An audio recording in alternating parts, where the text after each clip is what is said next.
Petrol দিয়ে ন্যাকড়ায় আগুন ধরিয়ে দিয়ে পালিয়ে যায়।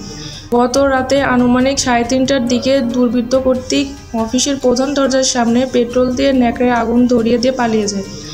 সকাল 6টার দিকে অফিসের পাশের দোকানের মালিক বিষয়টি টের পেয়ে আমাকে অবহিত করেন। আমি ঘটনাস্থলে এসে আমার ঊর্ধ্বতন কর্মকর্তাদের এবং মধুখালী থানার ওসিকে অবহিত করি।